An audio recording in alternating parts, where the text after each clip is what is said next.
माझ्या मित्राकडे आहे ही गोष्ट म्हणून माझ्याकडे पण असावीच असं लहान मुलांच्या मनात असतं आणि मागितलं की मिळणारच, कारण की ते आई बाबा पण त्यांना देत असतात. पण ते त्यांच्या बजेटमध्ये आहे का, हा एक खूप इंटरेस्टिंग टॉपिक आहे. आणि लहान मुलांना पर्सनल फायनान्स बद्दल किती लहान असण्यापासून माहिती असली पाहिजे याबद्दल तुमचं काय? पूर्वी आम्ही लहान होतो तेव्हा आम्हाला सांगायचं दिवाळीत एकच ड्रेस मिळणार आहे आणि त्याच्यावर आम्ही खुश असायचो. पण आता कसं झालंय, आई माझ्या मित्रांनी स्पायडरमॅनची वॉटर बॅग आणली किंवा स्पायडरमॅनची बॅग आणली, मलाही तशीच हवी. मिळालं नाही म्हणून आपण किती द्यावं, त्यालाही काही मर्यादा आहे. बरोबर. हां, तर त्या मर्यादेत कधी पालक राहत नाहीत. मग मागितलं की मिळतंय, मागितलं की मिळतंय.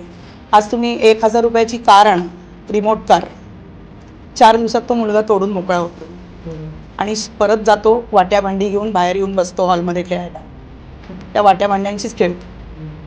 म्हणजे तुम्ही हे ठरवा की बाबा मी 1,000 रुपयाची कार आणून देऊन सुद्धा माझा मुलगा आज वाटी चमच्याशीच खेळते. मग तुम्हाला हे लक्षात यायला पाहिजे की पालकांना की आज मुलगा मागतोय म्हणून मी दिलं पाहिजे का.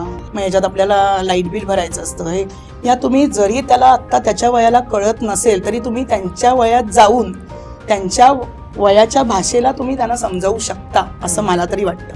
म्हणजे आता माझ्याकडे 4 वर्षापासून 12 वर्षापर्यंतची मुलं आहेत. संपूर्ण एपिसोड यूट्यूबवर अवेलेबल आहे.